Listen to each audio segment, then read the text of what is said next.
You know him, you love him, everyone's got an uncle like him. Here's Diamond Dave. Oh yeah! How's everybody doing? Woo! Gotta get a little kung fu kicking in tonight.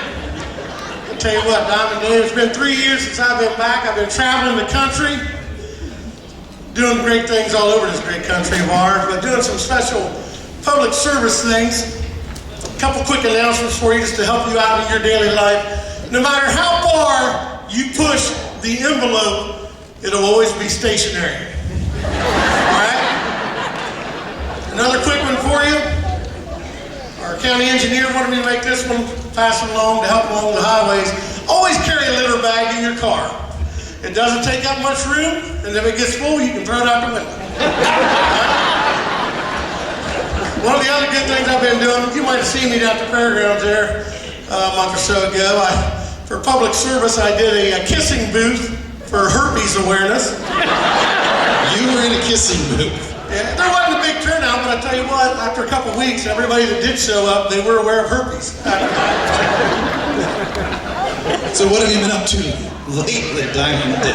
Well, I'll tell you, right before I just got off from the West Coast, I've been out there working as a roadie on the crew, helping set up for Bruce Jenner's one-man show he's been doing out there. I've heard of that. I've heard about that. Yeah, you haven't heard of this, Romeo and Juliet? Yeah, think about that, folks. There you go, there you go. It's like the rain.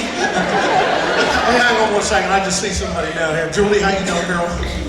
I'm sorry I never wrote back to you. I got all your letters still. I heard after I left town you started dating some real losers. I see her with one tonight. Looks like she went from a diamond to a lump of coal, it looks like. Anyway, I've had several jobs over the last 3 years. I got a job working for a one-armed typist. A one-armed typist. Yeah, they can't do capital letters with one arm. It was mainly shift work.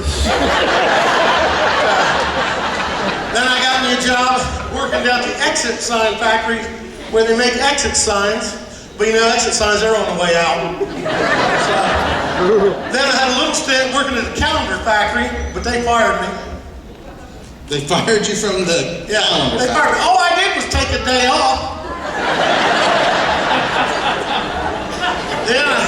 But I tell you what, I got good things coming my way. I got offered a new job down in Zanesville, down at the mirror factory they're putting in down there, making mirrors. Making mirrors. I told them I could see myself working there. But didn't you used to be in law enforcement? I did a little stint working down around the country, but I even helped out Sheriff Rogers down here. They sent me out on a case. I had to arrest some guy. He stole a cup of coffee. We had to charge him with mugging. Then they sent me out down on the highway. There was a dog that had puppies right alongside the road right there. But I had to charge it with littering. One of the big cases they sent me on was we had two kids down here in Warsaw at the park. One was drinking battery acid, and the other was eating fireworks. Battery acid and fireworks. Yeah, we had to charge one and let the other one off.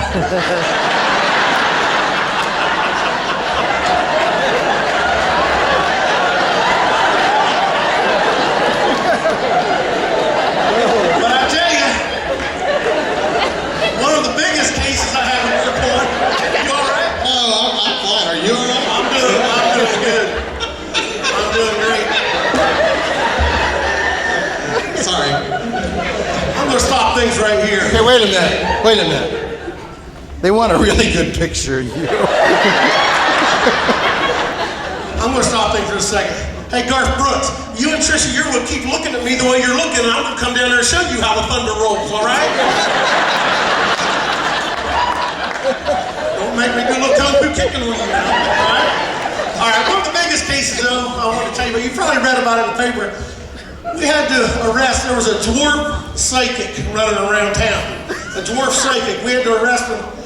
But they escaped from jail, so now there's a small medium at large.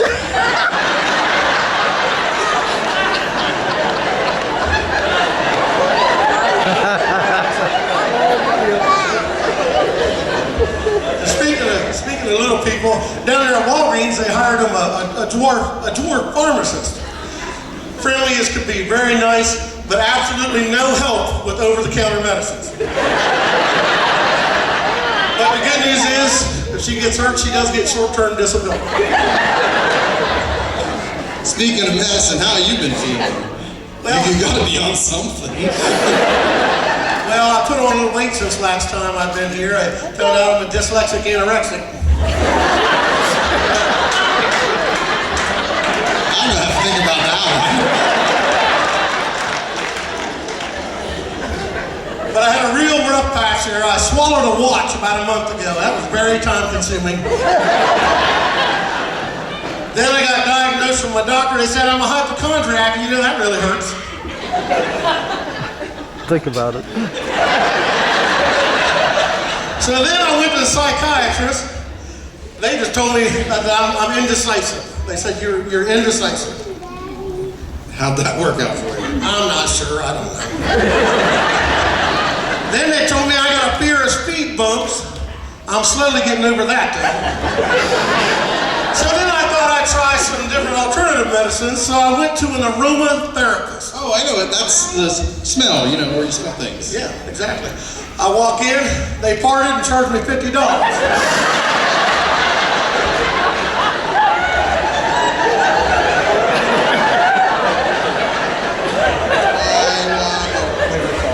That was a rip-off, I tell you. But I tell you,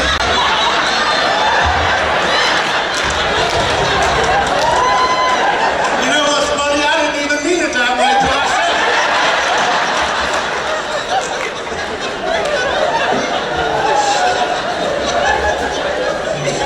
So anyway, when I was down at Walgreens there, I did see an advertisement for pink-eye cream. That was a sight for sore eyes. Hey, last time you were here, you talked about your family. How's your family? Well, my family's doing pretty good. We've had some issues though, but I tell you what, my mom, we've got a lot of great memories, me and my mom, but I need to talk to you about getting my mom cremated. Has she died? No, she's not dead. She just always has said her whole life she wanted a smoking hot body.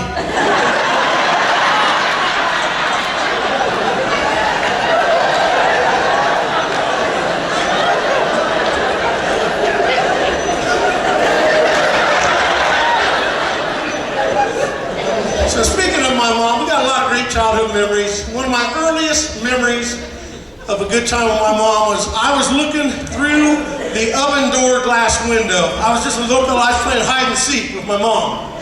And I can just remember her saying, "You're getting warmer."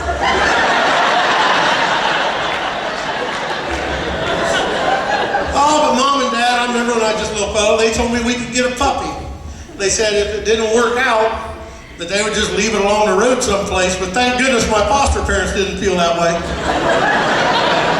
I think somebody felt that way. I'm not sure. But you got a dog, don't you? Don't you have I a did. dog? I just got a new dog in the house there. We named it Egypt. Egypt? Why in the world would you call a dog Egypt? Because every room that goes into it leaves a pyramid.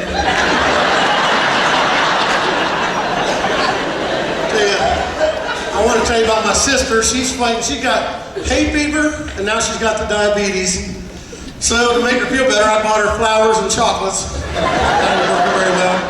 And then my grandpa, every time my grandpa goes to Canada or Mexico, as soon as he crosses over into this country, he gets drunk.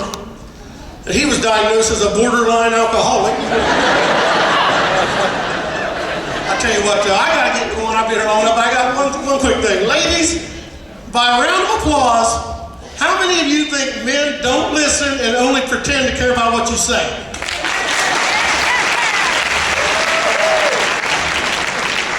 All right. Ladies, now, by round of applause, how many of you think men don't listen and only pretend to care about what you say? Have a good night, everybody. It's Diamond Dave, everybody.